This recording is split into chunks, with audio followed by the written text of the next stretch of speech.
So boys, as you saw in the title of this video, today I will tell y'all the best DLCs to get in 2025 in Shinobi Striker based on my opinion and my experiences. Before we get started, I noticed that some people were kind of mad about my SS Plus tier list that I recently dropped, and I just want to say the same thing goes for this video as well. You may like other stuff or maybe even agree with me. So let me explain how things are going to happen. I will choose one DLC per class that I think tops any other one in the same class. So for example, one for ATK, one for ranged, one for defense, and finally one for the healer class. Also, I'll try not to name any of the obvious DLCs every player must have, like Madara or Nagato or Last Battle Naruto. These are kind of old DLCs, and in this video I'll be talking about the recently released DLCs. Let me know if you like this type of videos by simply subscribing to the channel in order to join the Uzumaki family. We are on the road to 5,000 subscribers, and without wasting time, let's get straight into it.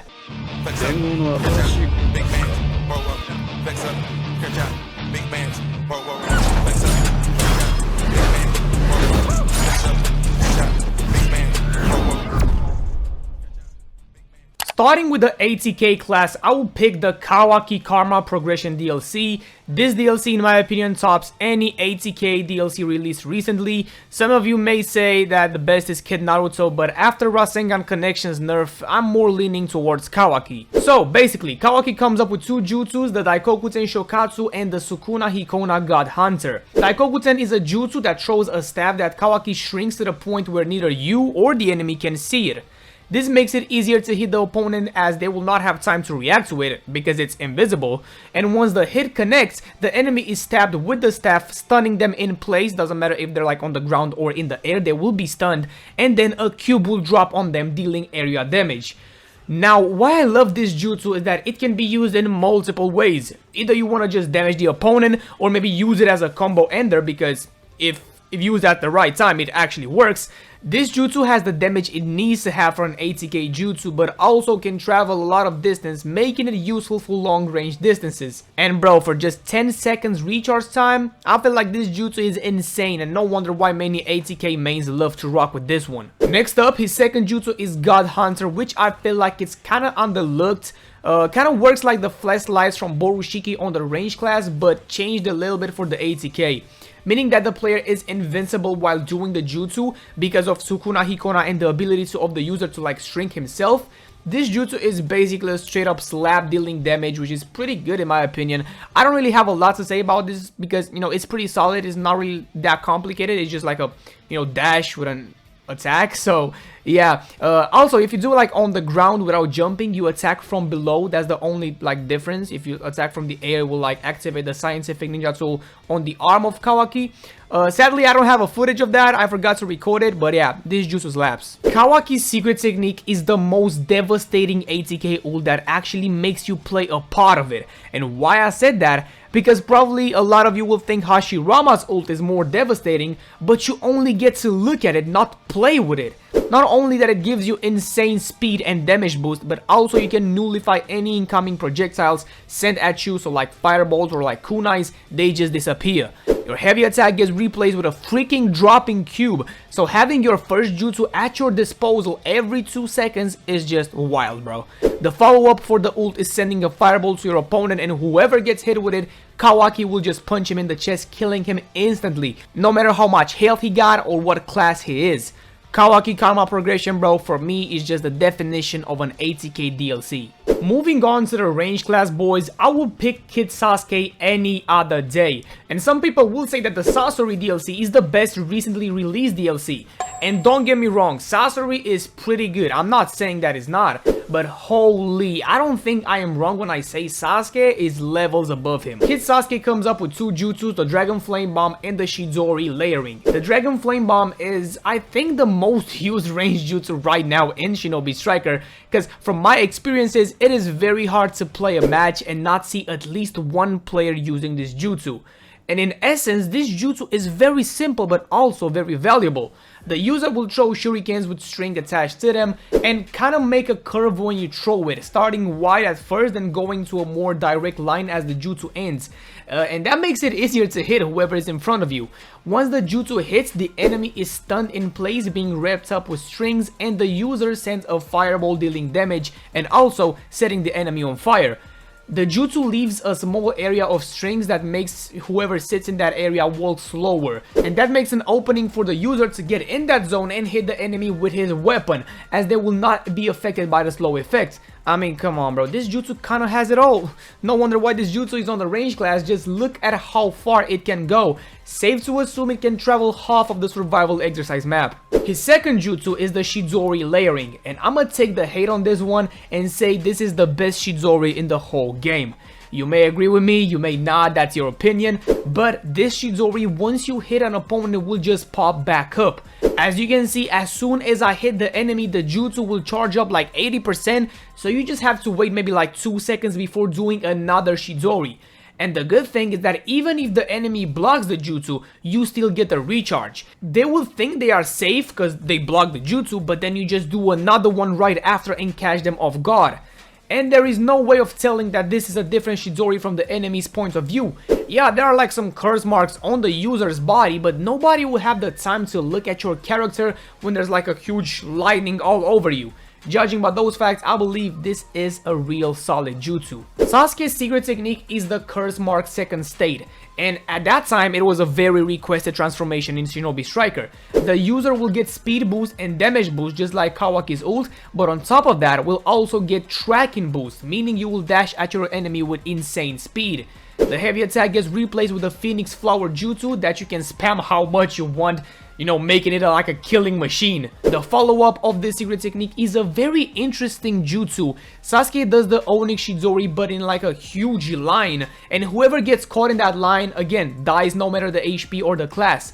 I like how this ult is like very skillful. You need to line up your enemies in order to not flop and not hit anyone with this ult. So if you just started the game, Kid Sasuke is a must-have in my opinion. Moving on to the defense class, for me is very complicated because honestly it's a gamble between Perfect Susanoo Shisui and the Hidan DLC. Both amazing DLCs, so y'all cannot lie to me, and it all depends on your playstyle. If you want to fully commit on defending a flag or a base, then I'll say just go for Shisui. But if you want to balance defense and power at the same time, I'll say to pick Hidan. And also Hidan comes with a weapon, so you know it's better. So basically Hidan comes with two jutsus, Soul Reaper and Death by Dismemberment. Hidan's DLC weapon is his iconic scythe we see him wielding in the show, which I don't see a lot of people use it in Shinobi Striker, but it should be used more, bro. This weapon is a very solid and fun weapon to play with, especially that the heavy attack is swinging the scythe to your enemy and then pulling the rope in order to bring the opponent closer to you, then guess what, kicking him away, bro. That's just disrespect.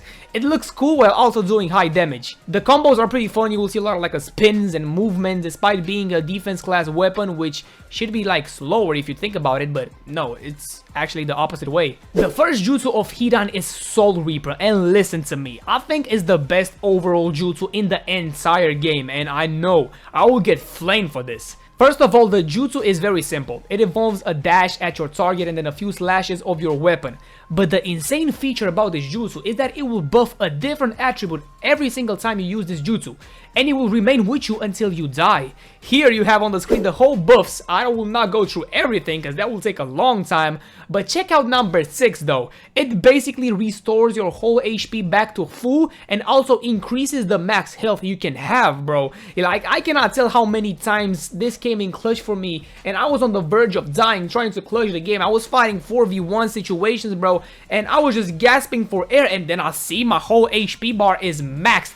This jutsu can do almost everything, and you don't even have to worry about the opponent blocking it, because guess what, bro? It breaks the guard from the first hit. It's just insane. Second jutsu is Death by Dismemberment, which I know it's a very underutilized jutsu, but if used correctly, it can stagger the enemy team and buy some time for your team. The whole idea of this jutsu is to like push back enemies instead of doing high damage. That's why I will use this jutsu in either base battles or flag battles. And remember when I said it depends on your playstyle if you should choose Shisui or Hidan? Well, Shisui is a very good, DLC at capturing bases, while Hidan can protect them from being taken. You basically swing your weapon and take the enemy like a little tornado spin, being able to control where you are going with this tornado in order to send them away as far as possible and take the fight, you know, somewhere else without worrying about them being on the actual base. Also, you can do the spin in the air as well. I don't know why you would do that, but I guess it's a thing. Well, Hidan's secret technique is the jutsu that you will get the most value in Shinobi Striker. It was never so easy to instant kill a whole 4 stack in the whole generation run of this game, bro. First of all, when you activate it, the user will stay alive for the next 30 seconds no matter what happens to him. His health only dropping to 1 HP, but there's a catch. Here are the list of jutsus that can actually kill Hidan in his ult, and I didn't even know that. I don't think these jutsus have like a connection to him, by the way, because we have the Reaper Death Seal here and the, you know, the Grandstand Mausoleum. I don't think Hidan either fought Hiruzen or Gaara. Every hit you do while in this ult will mark your target. Once you press the additional input, every damage you take, it will also be delivered to the marked targets. And when Hidan is done with his ritual and stabs himself, everybody that was marked, bro, insta dies. Like, this is crazy, but, you know, this ult is pretty balanced because it leaves you at 1 HP, so it's lore accurate and also pretty balanced. If you find yourself in like situations like a combat battle and both teams need like 4 kills in order to win the game, bro, you just pop this, win the game, and yeah, this is just the perfect ult, bro. Now, if I said defense was complicated for me, damn, bro, healer is something else, because if we're not counting Kakuzu, last DLC healer was in 2023, I believe, and it didn't even include a healing jutsu, so I guess I have no other option than to go with Kakuzu, and he's not that bad as some of you think he is. Let me explain. Kakuzu first of all comes with 2 jutsus, Grudge Stitch and Rare Folly. He also comes up with his own weapon, which is alright in my opinion. The heavy attack just carries the whole weapon, as he can just break guards really fast and from a really good distance. And also being able to use Kakuzu's lightning monster to stun opponents, making them open for just another combo. It's pretty toxic if you think about it, but hey, if it's toxic, that means it's good. The Grudge Stitch jutsu, some people say is the worst healing jutsu in the game as far as I've seen people talking about it. And it's in some way or another, I can see their vision, but let's try and break down the concept of this jutsu. Once you press the jutsu, it will heal you and any teammates around you. When you use this jutsu, you make your teammates able to gain HP by doing hits or killing people. But be careful, this only applies to them, not to you. This jutsu has a very unique feature that will let you stay alive for a limited time after dying, giving you a chance to make a kill as fast as you can, because if you do, you basically come back to life and don't die for good. I mean, I think it happened to me once or twice, because when people notice that you are in that state, they will just immediately jump you and make sure you are gone for good. Rare Folly, on the other hand, is something I never seen in Shinobi Striker until it dropped. Yeah, this jutsu spawns some monsters, if I can call them like that. I mean, pretty similar to summonings, that's not new. Each monster doing different things. The first one will spit fire and the second monster will attack with wind jutsus. But if you manage to spawn them next to each other, they will combine into one bigger monster that combines their chakra natures as well, throwing fire infused with wind, dealing even more damage. I like this jutsu because of how much support it can give the team, and think about putting these bad boys on a flag, and I mean, yeah, bro, nobody's taking that flag. And by the way, you can actually heal the monsters with the Grudge Stitch. Pretty cool thing, I legit found out this when I was like recording the footage. Kakuzu's ult just forgets about him being a healer and goes full ATK mode. And it works different from any other ults I've seen. Most ults let you transform, do your thing, then do the final attack to kill people. Well, this one is basically the opposite thing. It does the final attack, called basically final shot, and then you are able to roam, like free roam around the map, kill people until the ult runs out. Having things stick out of you and doing insane damage, being able to like kill people in like 3 hits or something like that. It's really good for switching things from support type to I'ma do this shit myself type shit, bro. But yeah, boys, these were, in my opinion, the best DLCs in 2025, and you don't really have to listen to me. You can do whatever you want with your money, get whatever DLC you want. I'm just here for the fun of it. So yeah, hope you guys enjoyed this video, and hopefully Momoshiki goes crazy and will surprise us in the best way possible. We're very close to Momoshiki. He will be releasing at the end of November, at the end of this month. So let me know what you think his class will be in the comments down below, and I'll see y'all next time, boys. Take care.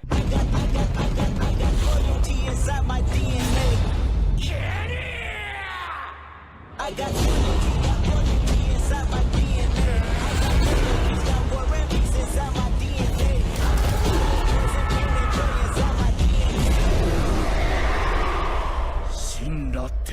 it.